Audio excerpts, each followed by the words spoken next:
Fala galera, beleza? Você está ouvindo mais um episódio do T-Rex Cash, o podcast focado em trabalho remoto para o exterior. Meu nome é Vinícius Dacal e hoje eu vou bater um papo aqui com o Gabriel Borges, cara. O Gabriel é uma das pessoas mais criativas que eu conheço e toda ideia que ele tem parece que ele coloca em prática. Ele já tem um monte de projetinho aí legal e depois, aliás, é bom compartilhar com vocês para vocês darem uma olhada. Mas e aí, Gabriel, como é que você tá? Primeiro de tudo, obrigado por estar aqui, disponibilizar esse tempo, estar aqui conversando com a gente, trocando ideia e compartilhar essa tua experiência com o pessoal. Sou o Gabriel, mais conhecido aí na comunidade como GBDev.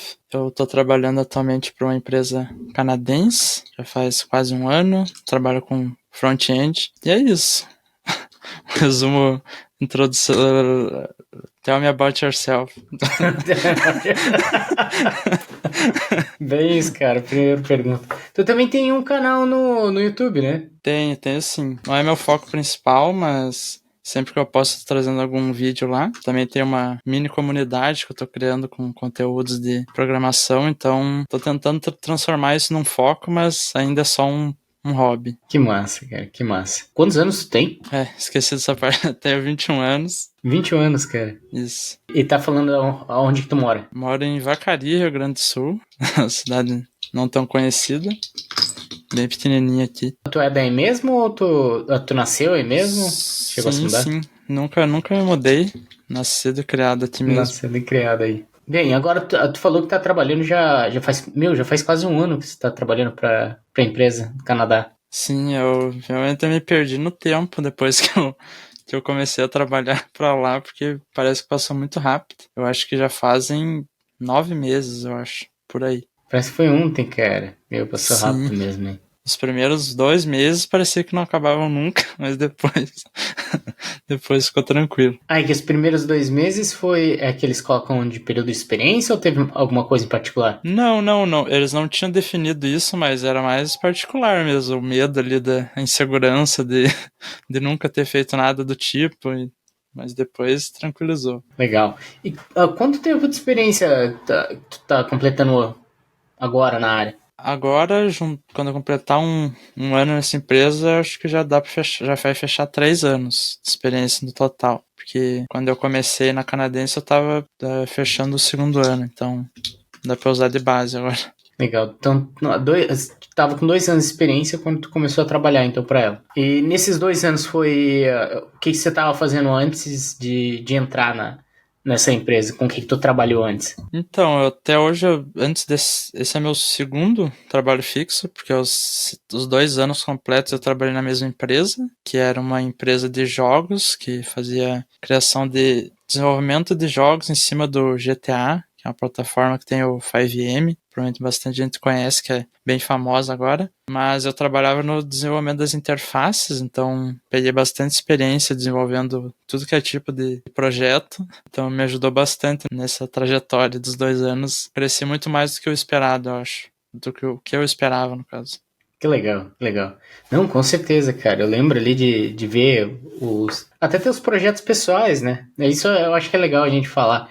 Além de você estar trabalhando nesses 2 anos nessa empresa, eu tinha bastante projetos pessoais. Tu tem uma ideia? Como é que funciona isso pra ti, esse processo? Eu vou até abrir aqui só para ter uma base do meu portfólio, mas normalmente surge alguma ideia aleatória, eu anoto em Notion ou Trello, já usei vários programas diferentes, mas eu deixo tudo armazenado lá e quando me sobra algum tempo eu tento focar em algo eu escolho qual projeto eu vou aprender mais coisas novas e tento fazer ele. Então, normalmente é isso que eu vinha fazendo. Agora eu diminui um pouco por conta do trabalho, mas... E por conta do YouTube também. Atualmente, quando eu tenho um tempo livre, eu tô tentando fazer essa parte da criação no YouTube, mas normalmente é assim. Vem uma ideia aleatória, eu tento usar um final de semana ali para tirar do papel. Que eu lembro aqui de cabeça, pelo menos depois que você entrou na mentoria, durante a mentoria ali, tu desenvolveu você desenvolveu uma versão 1 pra treinar entrevistas, né? Que acho que foi o primeiro projetinho ali que eu vi. Isso, o primeiro era bem básico, era tudo o código fixo, as questões fixas, acho que era você só selecionava a quantidade de questões que você queria, ele te dava questões de entrevista de emprego em inglês com um sistema de voz para você ouvir. Então, esse foi, eu acho que, o primeiro projeto que eu fiz estando na mentoria, que foi algo que, acho que as perguntas eu peguei até do conteúdo da mentoria, que tinha as perguntas mais usadas. Então, eu fiz aquilo porque eu queria algo do tipo, para eu treinar, e daí acabou que acho que eu fui a pessoa que mais usei, porque que eu ficava testando. Que massa. E daí depois disso tu fez um outro site que ele... Bem, tu pode falar que era o site das vagas ali do Twitter. Isso era o Find My T-Rex, acho. Esse eu descobri que tinha muita vaga boa no Twitter enquanto eu tava buscando oportunidades. Então, eu manualmente acessava todos os dias o Twitter e pesquisava. Eu tinha um perfil no Chrome para isso, então eu deixava tipo 10 abas abertas com as palavras-chave que eu queria ali e olhava uma por uma as vagas que tinha. Então eu, por dia, eu aplicava em muita vaga assim, vendo pelo Twitter. E esse projeto era bem cansativo, né? Usava bastante tempo, então eu pensei em testar a parte de streaming do Twitter, que tem como fazer bot. Então foi assim que eu tive essa ideia. A ideia inicial era só fazer um bot e mandar para algum lugar as vagas, mas daí eu aproveitei e fiz um projeto completo ali. Eu fiz, acho que são, se não me engano, era dividido em 3 partes. Tinha o bot do Twitter, tinha uma API para armazenar tudo isso e fazer o WebSocket para o front-end. E no front-end eu listava em tempo real as vagas. Então era um projeto bem legal, que eu só desativei ele quando o Twitter começou a querer cobrar por streaming. Foi só por isso que eu desliguei, porque tinha pessoa acessando, então tava legal. Sim, eu vi, putz, cara, ficou muito legal. A interface, desde a parte da interface, funcionalidade, eu imagino que até tenha sido divertido ter implementado isso na parte do back-end, né? Lidar com os streamings do Twitter, lidar com o socket I/O ali. Sim, foi bem confuso a parte do Twitter, porque eles usam, acho que é uma linguagem própria para você botar os critérios do streaming, tipo, se a palavra contém tal coisa ou outra coisa, então eu tive que aprender tudo ali na hora. Às vezes dava uma bugadinha, que eu quis implementar algo extra, que era no front-end mostrar se a vaga era de front ou de back, então às vezes o streaming dava match nas duas, daí bugava. Eu acho que a última coisa que eu implementei foi as tags ser múltiplas, então quando dava esse bug, aparecia que era vaga full stack, alguma coisa assim. O bug virou feature. Boa, cara. Muito bom. Falando agora sobre inglês, né? Como é que foi esse processo? Como é que foi o processo do inglês pra ti? Tu já tinha o inglês? Quando que tu começou a aprender inglês? Como é que foi que tu aprendeu inglês pra chegar no nível de conseguir trabalhar pra fora? Meu inglês foi sempre bem ruim, porque eu já tinha tentado há anos atrás, quando eu estava na escola, acho que eu não lembro quantos anos, acho que tinha 16 anos, e eu tentei fazer inglês presencial, mas era uma escola nova na minha cidade, e ela meio que faliu, então a minha turma, que começou com acho que 15 alunos, terminou com só eu. E daí eu tive que cancelar, porque não tinha como aprender. E daí acabou que eu saí com zero conhecimento, saí com a dívida da multa, que eu tive que cancelar o curso para ganhar uma multa. E daí desisti do inglês até precisar. Né, que se eu tivesse continuado, eu teria provavelmente conseguido isso antes, mas daí quando eu precisei, eu fiquei com pressa e comecei a tentar vários métodos, e o que funcionou para mim foi curso online mesmo. Eu comecei assistindo um curso que eu comprei, acho que era curso em vídeo, no caso, não era em tempo real, era o curso do Mário Vergara, que é bem conhecido, e nele era bem puxado. Eu já estava trabalhando na empresa brasileira, então eu usava ali o período da noite pro inglês, então esse curso demandava bastante horas, porque você tinha que ler trechos de livros, pegar as frases e colocar num programa chamado Anki, e daí todo final de dia você revia as frases que você viu semana passada, por exemplo. Daí você tinha que mentalmente traduzir elas e ver se estava certo ou não. Então esse período eu fiz acho que 6 meses, assim, acho que foi 6 meses mais ou menos, e me ajudou muito a construir o vocabulário. Então quando eu comecei a mentoria, eu tinha bastante vocabulário, mas não falava nada, porque esse curso não era de fala, né? Então, junto junto com a mentoria, eu comecei a fazer aula particular. Eu fazia aula online, eu comecei com professores de plataforma, mas era muito caro, era em dólar, né, que pagava. Então eu migrei para um professor do Discord, que eu achei ele no TikTok, foi meio inusitado. Eu tava olhando o TikTok, apareceu um professor, eu falei, é ele. E realmente era muito bom. Inusitado, cara, inusitado.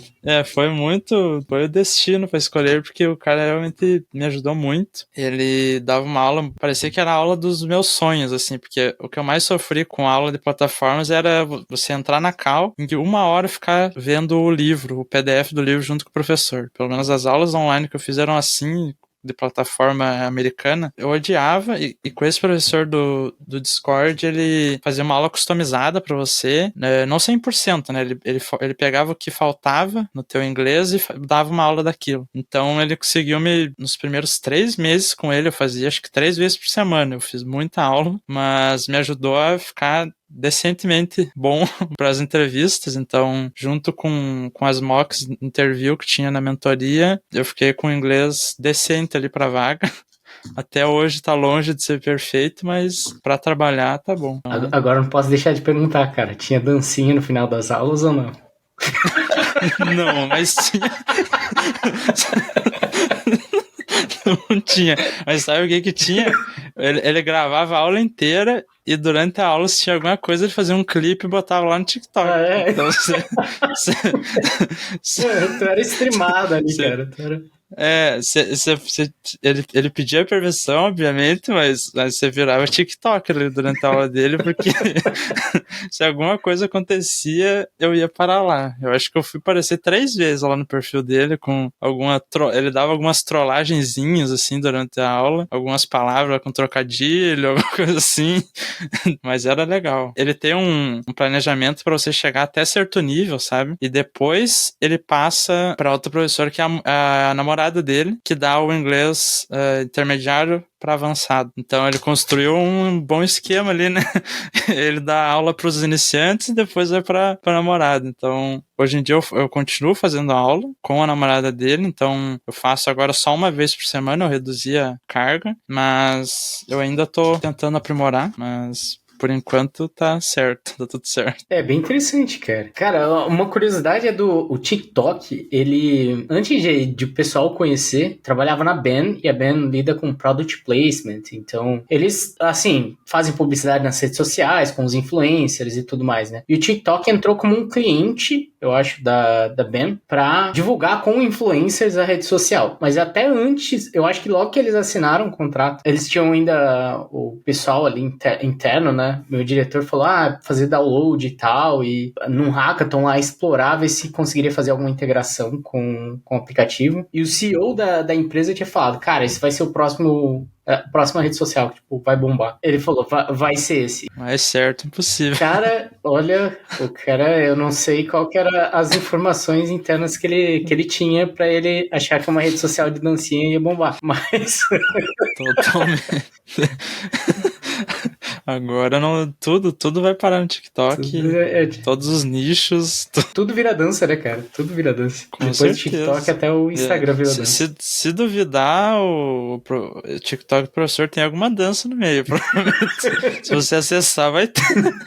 Mas que massa, cara. Então, tu fez esse processo com o inglês, aprendeu inglês. Eu lembro que quando você entrou na mentoria, teu inglês, a gente já conseguia conversar bem tranquilo. Inclusive, a gente treinou pra fazer um mock interview, né? Então, teu inglês já tava num nível legal. Mas como é que foi os processos para ti? Tu começou a aplicar, a fazer as aplicações? Como é que foi teu inglês ali nesse início fazendo as entrevistas? Tu considera que foi ok? Como é que foi as entrevistas para ti? Foi bem ok. Eu acho que eu nunca passei até hoje Nunca travei durante a entrevista no quesito inglês, de não entender ou de não conseguir falar alguma coisa, mas com certeza eu tinha a dificuldade ali para entender quando falavam mais rápido. Era uma coisa assim que eu tinha que estar muito... Eu acho que eu ficava que nem uma estátua durante a entrevista, né? Só tentando processar a informação em tempo real. Então, acho que a maior dificuldade foi a falta de prática, mas não tem como praticar sem tentar, né? Então eu tava, no mesmo tempo que eu tava faltando prática, tava praticando, então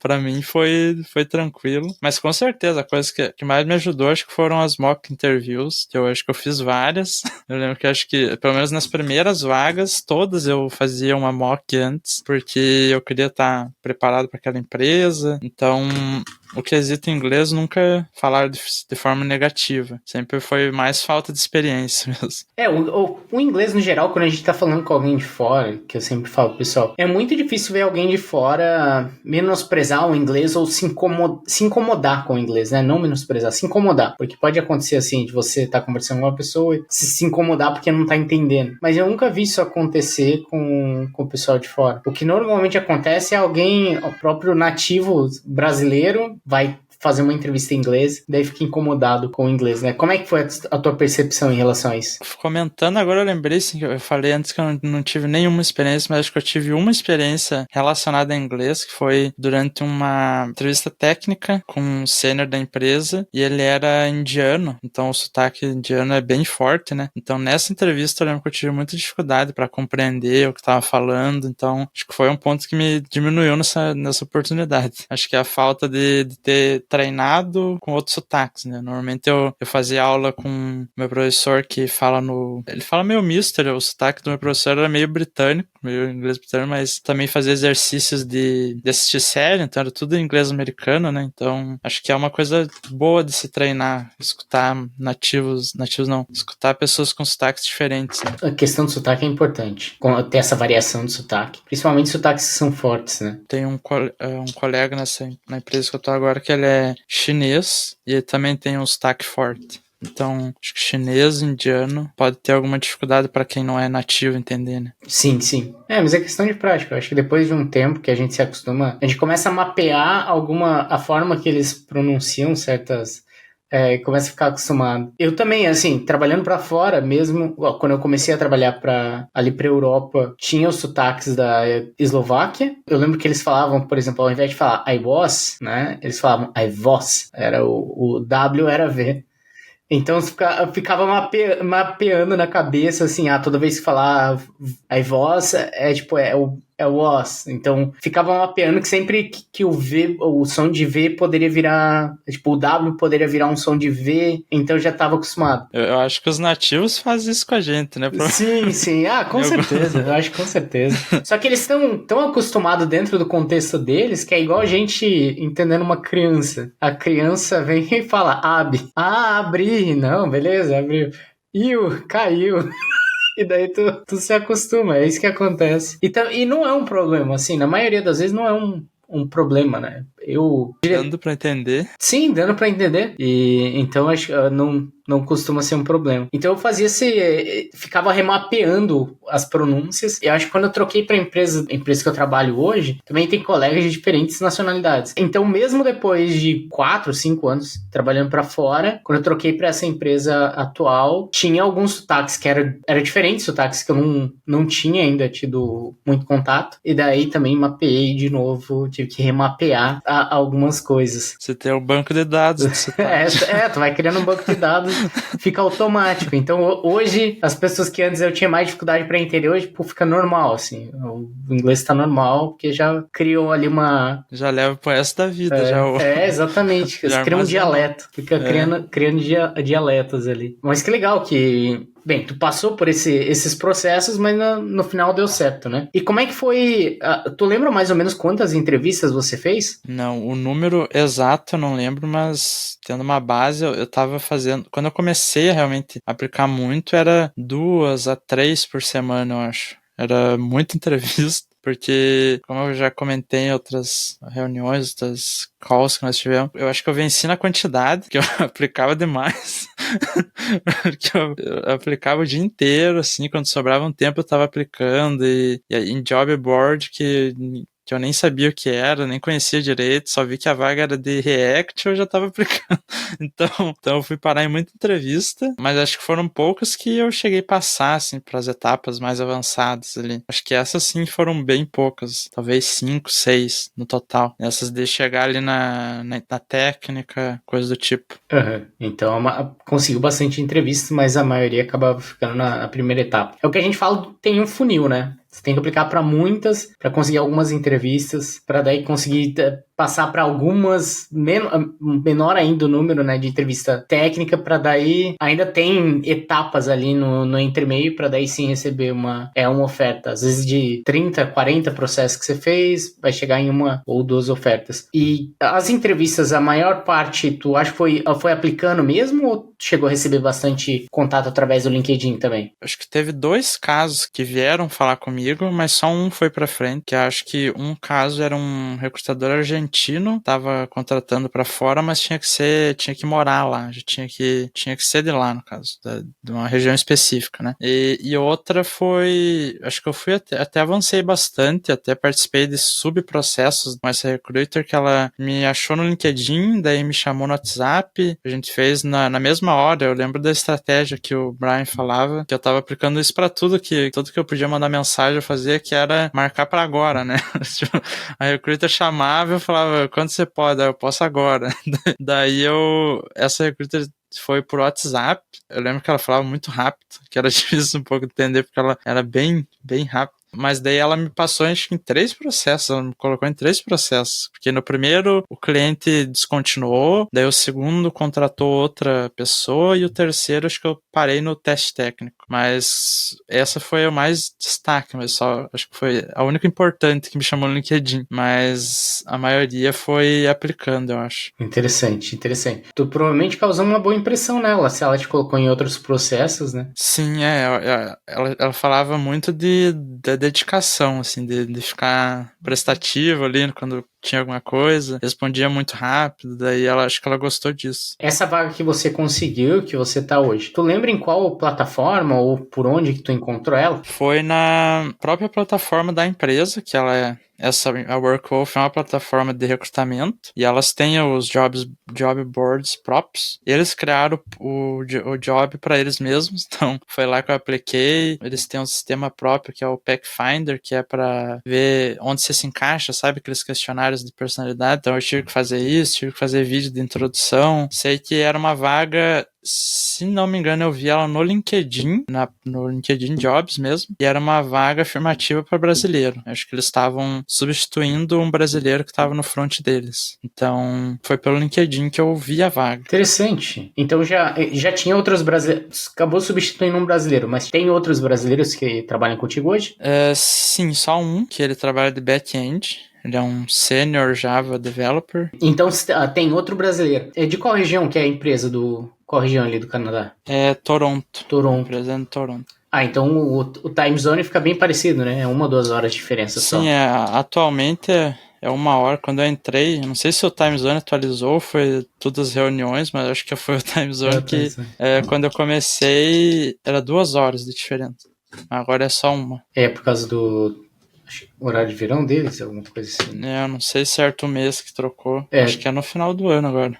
Eu lembro, a minha reunião também era meio-dia, o stand-up, né, o daily, e daí agora é às 11 também. Sim, mas fica um horário bem, bem confortável, assim. As reuniões para eles são cedo da manhã para 1 hora a mais, então fica bem tranquilo. E tem gente de outras partes do mundo ou é mais concentrado em Canadá e Américas aqui? O principal é Canadá, mas, por exemplo, o time de marketing deles é bem... Eu percebo que eles gostam muito de argentinos. Até um dos CEO foi para Argentina com um deles, viajou para entrevistar pessoalmente pessoas de marketing. Acho que os argentinos são muito fortes em marketing. Então, a parte de marketing é quase toda argentina, mas o restante, a maioria é canadense. Só o time de desenvolvimento mesmo que é meio misto, que tem eu e o de Java, que são brasileiros, um que é o chinês, outro que entrou recentemente é nativo canadense, tem um que eu sempre me confundo, mas acho que é polonês, que esse é o que tem o time zone bem diferente de todo mundo, que é bem divertido. Tem outro do front-end que é nativo, mora no Canadá. E o restante é canadense, o restante do time. Mas daí não é desenvolvimento. Time bem misto, então. E como é que foi o processo de onboarding nessa empresa, no período de adaptação ali pra ti?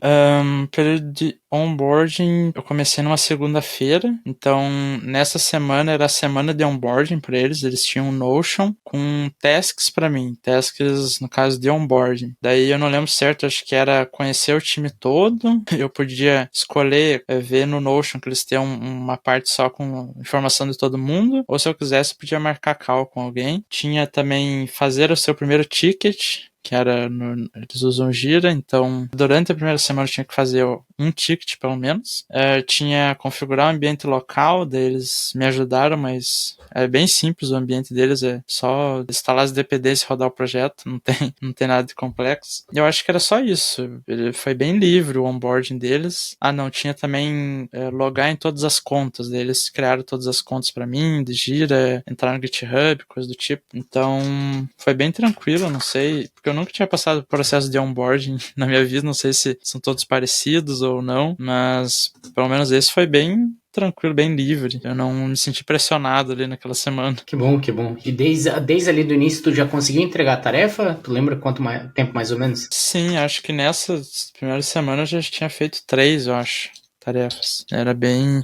Eu acho que os 2 primeiros dias foi conhecer. Eles pediram pra eu não fazer nada nos 2 primeiros dias, só mexer, só fuçar. Daí eu fiquei instalando, rodando, conhecendo como é que era o projeto, vendo como a estrutura que eles usavam, o jeito que eles trabalhavam, né? Que o time não é grande de front-end, ele, pelo que eu entendi, saiu um brasileiro, e daí tinha ficado só um, eles resolveram colocar mais um, daí eu entrei. Então é só 2 pessoas no front, então não é difícil de se conciliar ali do estilo de código, essas coisas, bem simples. Legal. Eu acabei pulando ali, né? Acabei pulando de onde você encontrou a vaga para já falar sobre o onboard. Mas voltando, como é que foi o processo dessa empresa? Tu lembra como é que foi a primeira entrevista? Sim, o que eu mais lembro, acho que eu nunca vou esquecer, foi a forma que eu tava levando essa vaga meio na brincadeira. Tipo, não sei porquê, tipo, essa vaga parecia que não ia dar certo, sabe?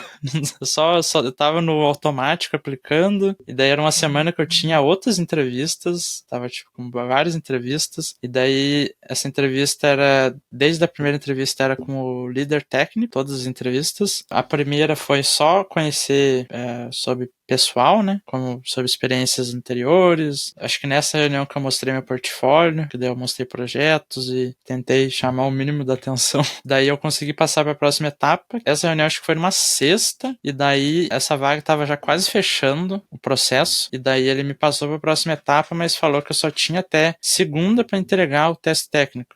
Tipo, se era tudo bem para mim isso, que eu ia ter que trabalhar no final de semana, né? Daí era só para clonar uma interface deles usando o Next e Tailwind, então eu aceitei totalmente, não era complexo o teste, então acho que foi uma coisa que me ajudou bastante a conseguir essa vaga, porque eu tava travando muito nos técnicos, principalmente porque eu tinha dificuldade com algoritmos, nunca tinha treinado algoritmos, então eu tava travando bastante nessa etapa. E como esse teste foi um dos primeiros que me pediu para fazer algo, codar algo mesmo, foi até relativamente fácil. E daí, segunda-feira, ele fez uma nova chamada e eu tinha que apresentar esse projeto para ele, como que eu tinha feito, por que eu tinha escolhido criar esse componente, não criei esse outro. Era assim, era meio que perguntas, mas em forma do código, assim, ele não fazia uma pergunta exatamente, sabe? E daí, durante essa chamada, ele pediu para eu implementar algumas coisas novas relacionadas a Next. Então, esse foi a parte técnica, daí eu fui aprovado nessa reunião,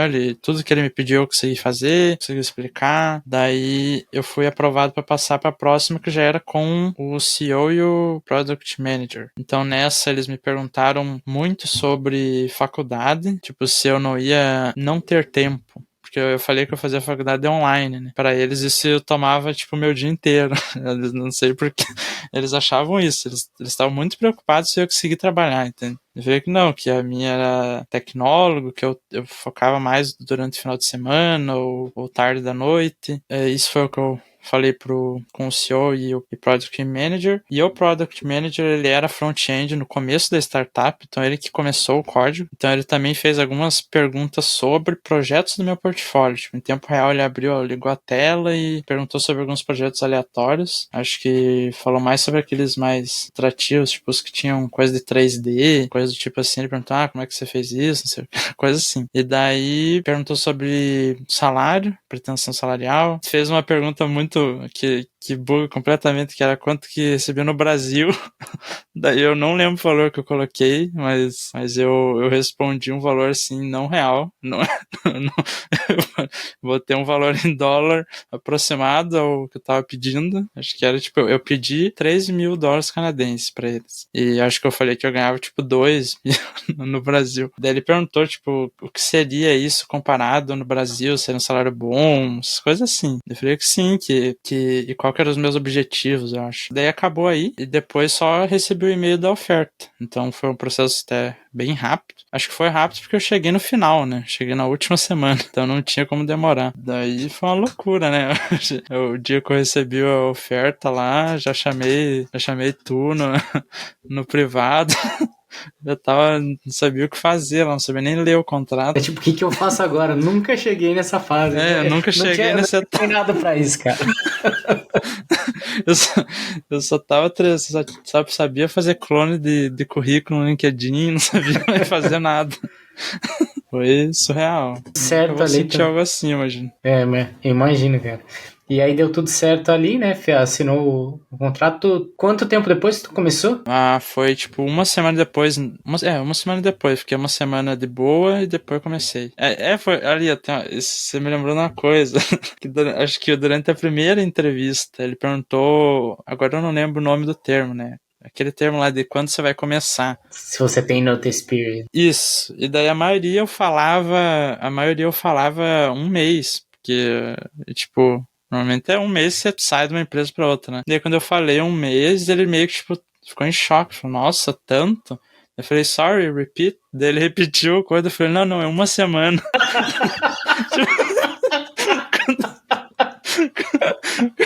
Eu fingi que eu não sabia o que era work permit. Eu fingi que eu não conhecia o termo e refiz minha resposta na hora ali. Porque muito bom, cara. Pra ele era muito mês, daí ficou uma semana. Isso foi na primeira entrevista. Muito bom, cara. Muito bom, cara.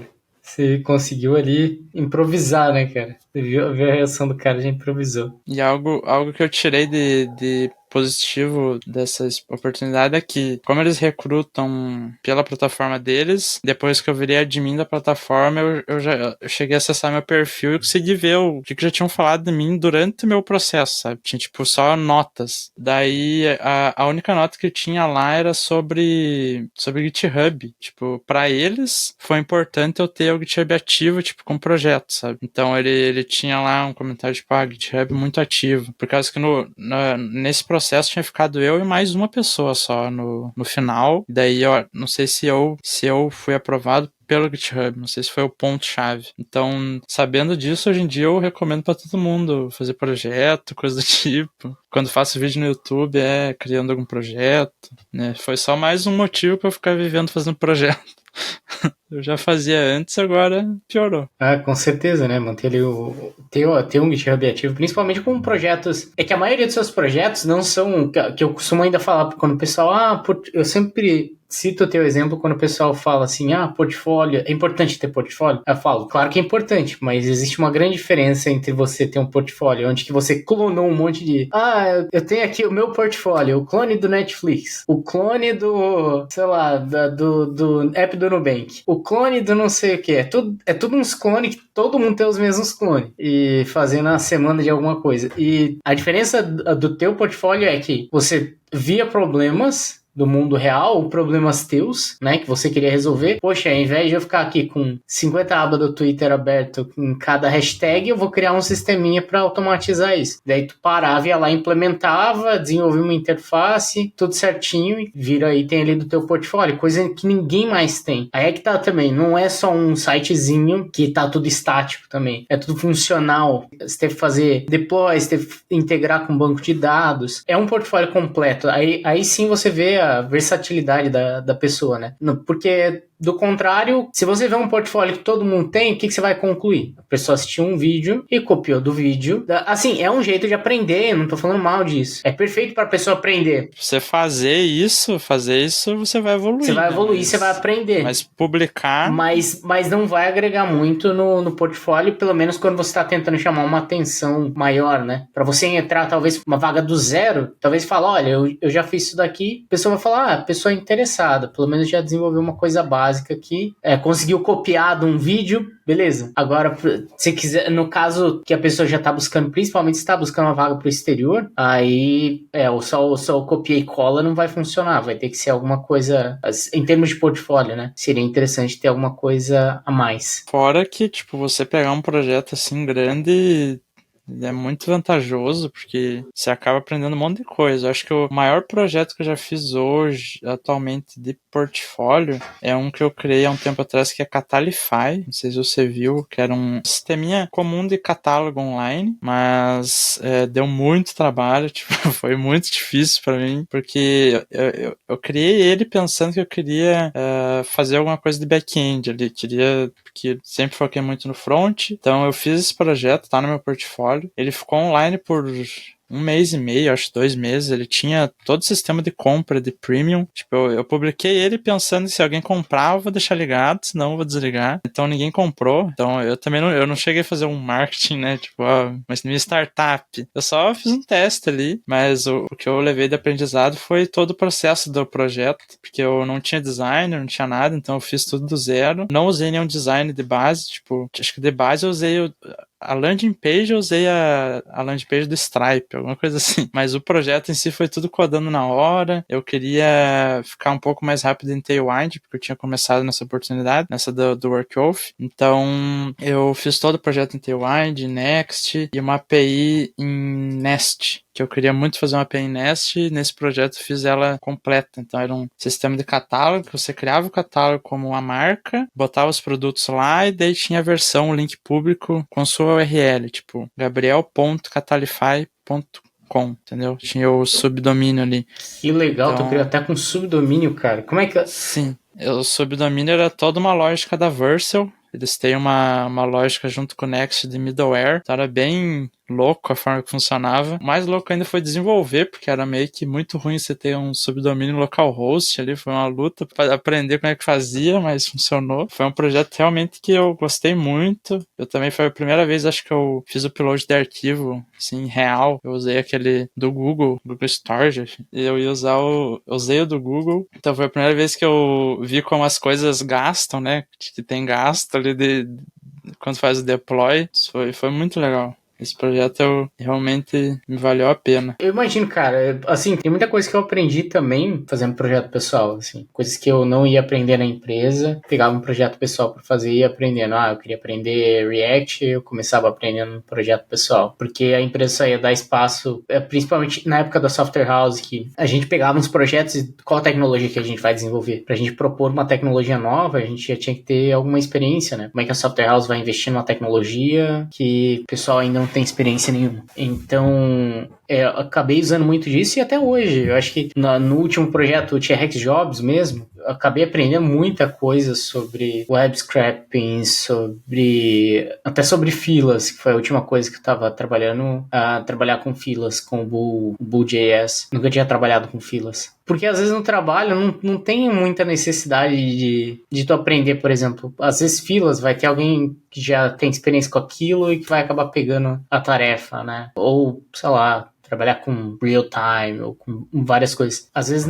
no dia a dia de trabalho você não vai ter essa oportunidade. E pegando projetinhos pessoais. Até lidar com cloud, com esses deploy end-to-end. Esse Catalify eu tentei fazer um deploy primeiramente esqueci o nome, aquela que tem uma logo azul, no Ocean, Digital Ocean. A DigitalOcean. E daí foi uma loucura, tentei usar meu crédito de estudante do GitHub, não me deram, daí eu tive que cancelar tudo. Mas acho que foi a primeira vez que eu configurei um EC2 lá do zero. Então Na Amazon. foi isso. Então foi legal pra aprender, assim, que eu sempre usei essas plataformas automáticas, então foi legal ver como funciona.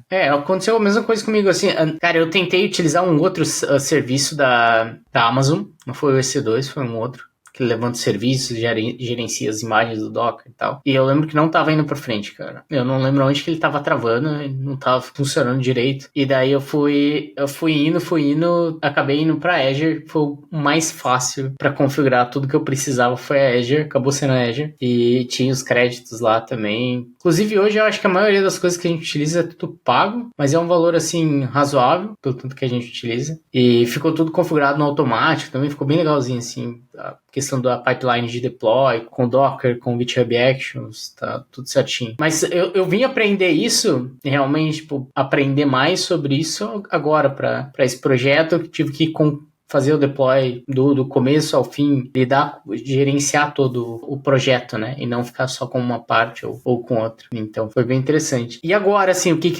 quais são os desafios que você está enfrentando no momento? O que você está trabalhando, assim, no momento que você está animado, digamos? Uma coisa que me animou recentemente envolve até meio que projeto pessoal, que eu tinha, quando começou a ChatGPT bombar, acho que o primeiro projeto que eu fiz foi um relacionado à mentoria, que eu fiz um projeto de questões, a versão 2 daquele anterior ali, né, de questões de entrevista. Daí foi o primeiro que eu usei, GPT, e daí eu tive uma ideia para implementar algo assim no meu trabalho, né, já que eles têm envolvimento com recrutamento, mas daí eu não implementei exatamente isso, porque o foco da plataforma é business, não é tanto os usuários personais, a palavra certa, mas eu implementei uma coisa bem simples, que era quando um usuário vai criar um job, ele tem que botar a descrição, né? Então, eu fiz no final de semana uma versão bem resumida ali usando o ChatGPT para a pessoa ter um autocomplete ali, um botão ali para você gerar automático, baseado no título e localização do emprego. Daí ele gerava um formatadinho assim. E daí eu fiz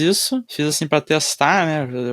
Eu pensei e fiz e joguei lá no chat off-topic. E daí o CEO viu e falou que tinha que fazer isso aí de verdade. E daí eles fizeram, tipo, virou uma tarefa. Daí o time do back-end trabalhou para fazer uma versão performática disso aí, né? Uma versão para não perder dinheiro, né? Gerando um monte de vezes com crédito. Daí eles implementaram um sistema de cacheamento lá, uma coisa assim. Mas sei que hoje em dia é uma feature que tá na plataforma, já é uma coisa que chamou atenção e eles pretendem colocar mais AI, né, no projeto. Então é algo legal que tá vindo. Não tenho mais nada assim específico de projeto, porque acho que a vida de startup ali, cada hora aparece uma roadmap novo ali de alguma coisa, então não tem uma coisa específica. E, assim, metas pro futuro? Tu tem alguma meta, assim, pro futuro próximo ou mais a longo prazo? Não sei, acho que é aprimorar mais o meu inglês. Não tenho certeza de como. Eu acho que eu tinha pensado em intercâmbio, mas agora ficou meio de lado a ideia, mas é uma possibilidade. Mas ainda sinto a necessidade de aprimorar ali para ficar mais fácil ali quando eu preciso falar, né? Deixa eu pensar o que mais. Sobre projetos, eu queria conseguir dedicar mais tempo a um projeto que eu criei recentemente, que é relacionado ao YouTube, que eu criei uma plataforma própria de videoaulas. No momento eu só joguei tudo que eu tinha no YouTube pra ela, que eu criei tipo uma plataforma de curso. Eu criei o Dev by GB. Daí eu criei toda a plataforma em Next, ela já funciona, já existe. E atualmente é 100% grátis. Tudo que tava no YouTube eu transformei em playlists, botei lá como um curso. Então tem sistema de perfil, você pode assistir, se você assiste tudo, você pode ganhar uma badge, sabe, uma coisa no perfil lá. Então a minha ideia é conseguir ter mais tempo para criar algum conteúdo pago para ela, tipo, ver como funcionaria. Tipo, a minha ideia é fazer não curso, tipo, aprenda React. É tipo, igual meus vídeos. Meus vídeos eu faço um projeto do zero ao final deploy. Então a minha ideia é fazer isso lá. Tipo, criar um projeto e vender a videoaula desse projeto por R$20, por exemplo, sabe? Então era o que eu tava pensando em fazer, só que agora é mais preciso do tempo livre para para fazer tudo isso. Então, no momento eu só tô planejando o que eu vou fazer, mas ainda tenho que executar isso. Então é a próxima coisa que eu vou focar. Massa, super um projeto bacana, cara. Eu já comecei algumas, acho que umas 2 vezes pelo menos, a desenvolver uma plataforma de curso também. Mas Eu sempre já tinha fica pelo meio do pensado um monte de caminho. vezes, mas nunca tinha começado. Agora, pelo menos, eu dei o primeiro passo. Já tá online. Massa, depois compartilha com a gente ali quando tiver alguma coisa que dê pra... Bem, tu falou que já tá funcionando, né, as playlists. Sim, ela tem 5 playlists. São projetos do zero ali. Interessante, depois quero dar uma olhada. Eu acho que do catálogo eu cheguei a ver, se eu não me engano. Eu acho que cheguei a ver Ele quando tu teve lançou. bastante visualização no LinkedIn, post do LinkedIn. Aham. Mas o projeto tipo, foi muito acessado, usado. Tipo, eu fiz todo um sistema ali para eu controlar as contas, então eu tinha um dashboard vendo o pessoal criando conta. Então eu vi que muita gente criou. Era até engraçado que o povo botava tipo, um monte de foto aleatória de perfil. Então, o povo criava assim para testar mesmo, sabe? Então eu ficava só analisando ali, teve bastante criação de conta, mas ninguém chegou a comprar, né? Pelo menos funcionou, a plataforma funcionou.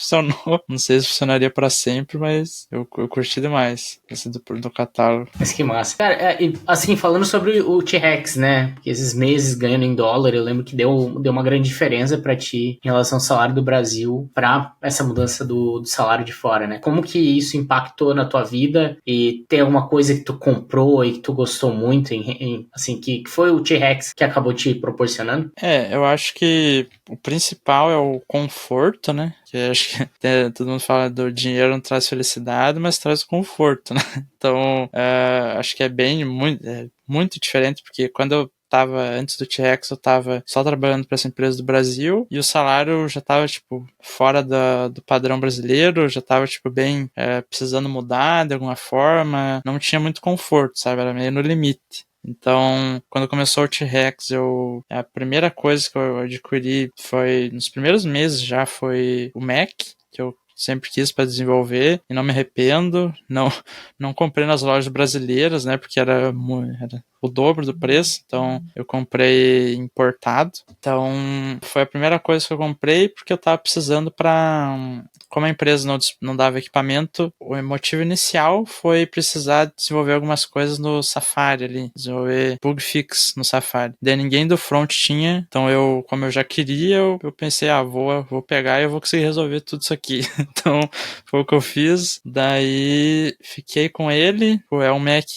esse em 2021, sabe, né, os mais recentes, só um Mac Pro com um pouco menos de memória, mas, nossa, é outra vida. Eu acho que eu comprei outra coisa que foi um certo luxo, que foi um sisteminha, agora não sei, acho que é KVM Switch, não sei se você já conhece esse termo, esse aparelho, que você conecta seus monitores e seus periféricos nele, e daí você conecta HDMI nos dois PC. Então eu tenho aqui um setup com o Mac e meu PC para jogos e qualquer outra coisa, e com um clique de um botão eu vou para o outro PC. Tipo, eu não preciso desconectar nada, sabe? Que Então massa, foi uma cara. coisa que comprei ela da China, foi caro, mas eu nunca me arrependi por causa que, nossa, eu termino o trabalho, eu quero, sei lá, quero jogar, eu clico um botão ali, já era. Tipo, é muito, muito simples. Que massa. Não conhecia. Eu comprei algumas coisas de setup, assim, de computador, eu peço do computador, coisas que eu não tinha, mas eu não comprei nada relevante, assim, como carro, casa, esse tipo de coisa. O objetivo é trocar de casa, tipo, sair da minha atual, mas até o momento eu não fiz nada, assim, por impulso, eu tô bem me controlando, assim, mas com certeza o conforto existe, né, não é impossível comparar com o de antes, muito bom. E claro, também tá há 9 meses na empresa, né? E ainda com 20 anos, né, trabalhando pro exterior e mais tempo aí, com certeza vai vir muitas conquistas aí. Sim, sim, com certeza, eu não tô apressando nada, tô indo bem tranquilo, mas tá sendo muito, muito bom. E o que tu deixaria de recomendação para quem tá buscando também desenvolver uma carreira internacional, tá buscando a primeira oportunidade internacional? Eu acho que com base na minha experiência, focar muito no inglês e os projetos. Igual você falou antes, toda a parte ali que você comentou sobre os projetos, eu concordo com o que você falou, que são projetos da vida real, né? Você pegar alguma... não precisa nem ser um projeto bonito ou cheio de funcionalidades, né? É um projeto seu. Você pode dizer que você criou, então eu acho que isso vai agregar. É meio difícil isso não fazer diferença para você em algum momento, então eu acho que é você ter um tempo para criar projetos e o inglês, né? Se dedicar muito no inglês, que só com prática você vai conseguir chegar a um ponto aceitável. Nossa, não, realmente investir no inglês, né? Praticar, com certeza, esses projetos pessoais, além de você ter algo para mostrar, você vai se desenvolvendo, né, cara? Vai ganhando mais skills e com isso fica muito mais fácil. E a vantagem é que não tem que pagar nada para criar projeto, né? Então, essa é boa. Muitas pessoas, tipo, vivem no loop dos cursos, né? Tipo, só termina um curso, começa outro, termina um curso, começa outro. Eu, no começo, eu acho que eu fiz um tempo isso, quando eu tava, tipo, no começo dos meus estudos, eu tava meio no loop de curso ali, eu começava um curso, terminava, e para mim isso tava bom, tipo, pra mim eu tava aprendendo, né? Mas eu só tava vendo.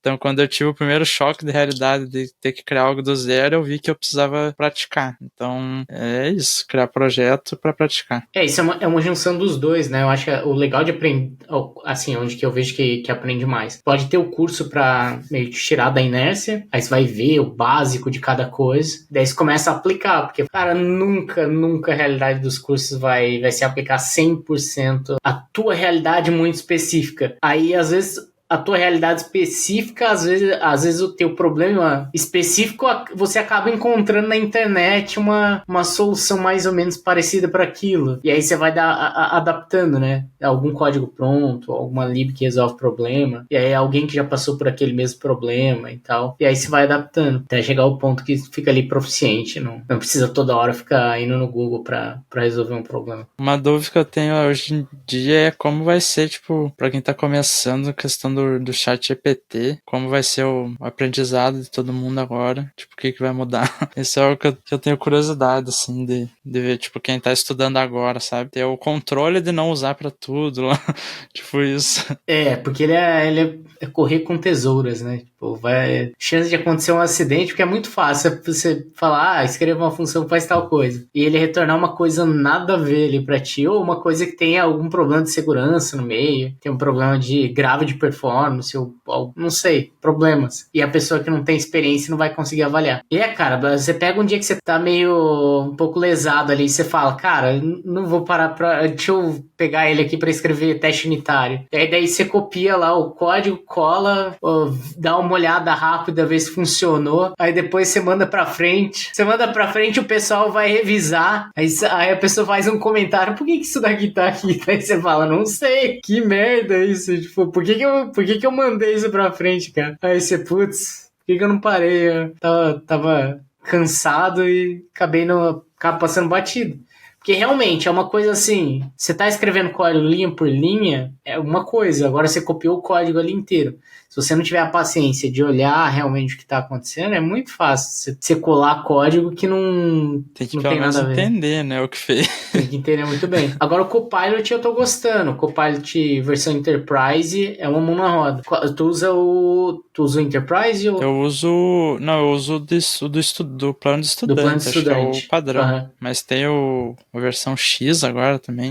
Então, não sei se é esse que é o Enterprise. Eu acho que é esse que a gente tá usando, porque é pela empresa, eu não sei. Eles só incluíram lá o meu, porque eu tava usando o normal, e daí na época que eu tava usando o normal, não tava sendo tão útil assim pra mim, porque era como se fosse um autocomplete, um pouquinho mais poderoso que um autocomplete. E daí agora, dessa versão que a empresa disponibilizou, ele entende contexto muito melhor. Então ele entende outros arquivos. Ele não entende só, tipo, a próxima linha. Ele entende tudo que tá ao redor da coisa. Ele entende outros arquivos. Então ele consegue te dar um autocomplete ali, uma solução muito melhor, assim. Não tem ideia de valor, mas é pela empresa lá. Eles só perguntaram assim, quem é que vai querer o Copilot? Entendeu?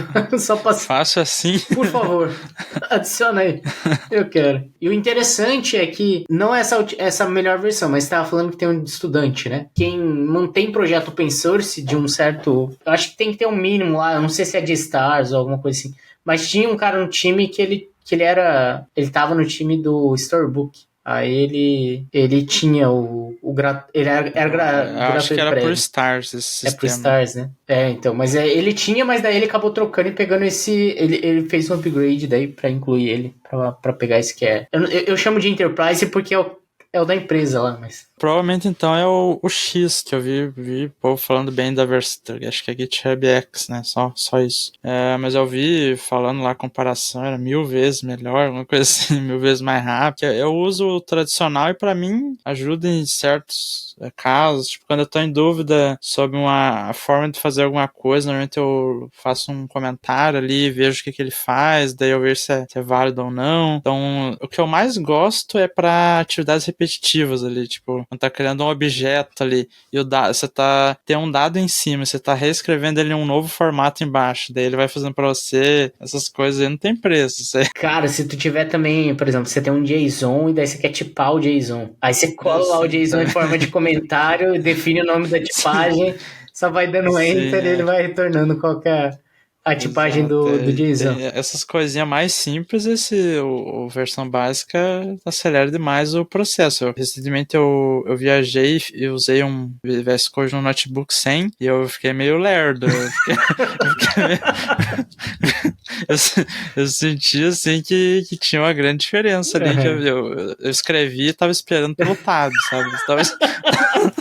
Fica acostumado, cara. Fica acostumado. Então é complicado. É fácil se acostumar depois que. Aí você tem que passar por uma desintoxicação, ficar umas 3 semanas só codando no Notepad, só no Notepad, no bloco de notas. Exato. É. Só assim mesmo. Antes de a gente se despedir, se o pessoal quiser te encontrar aí na internet, rede social, onde que é o melhor lugar? Eu uso, acho que só LinkedIn de rede social, principalmente. Tem o YouTube lá, né?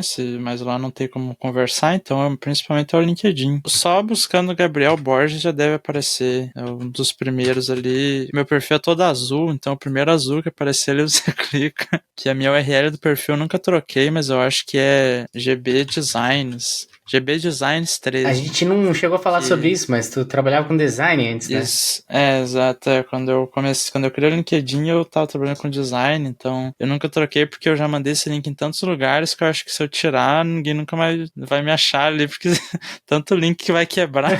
ficou preso ao link eternamente. Fiquei preso ao uso. Mas é isso aí. Então, LinkedIn, pesquisem pelo LinkedIn, também no YouTube. Tem umas playlists bem legais lá. Acho que eu fui meio burro. Acho que a forma mais simples é você abrir no Google gbdev.me, que daí é meu portfólio. Ali tem As redes tem sociais. todas as redes. Né? Massa. Então tá, o pessoal eu deixo o link ali do teu site ali na descrição pro pessoal poder acessar. Cara, brigadão por disponibilizar esse tempo, disponibilizar a tua hora aí pra conversar com a gente, compartilhar a tua experiência. Foi muito massa. É sempre muito legal trocar ideia contigo e conhecer um pouco mais sobre trajetória. Cada vez que a gente conversa, acaba conhecendo um pouco mais. E é sempre muito legal. Sim, não, talvez é bom saber que alguém vai tirar proveito de alguma coisa, então desejo sorte a todos, todos que estão na trajetória. Não é a coisa mais fácil do mundo, mas vale muito a pena cada dia de esforço. Então, só não desistir que vai dar certo. É isso aí, cara. Vencer nos números, né? Tu venceu nos números. Exatamente. Venceu nos números e fazendo aula com o professor das dancinhas do TikTok. Exatamente. Se meu professor criar um link de indicação, aí eu mando pra todo mundo. Não, mas é isso aí, cara. Obrigadão, valeu demais. Pessoal, pra quem tá ouvindo aqui a gente, se me adicionar lá no LinkedIn também, Vinícius, só pesquisar por Vinícius da Cal, e no Instagram é viniciusdacal.remo. E a gente se vê no próximo episódio.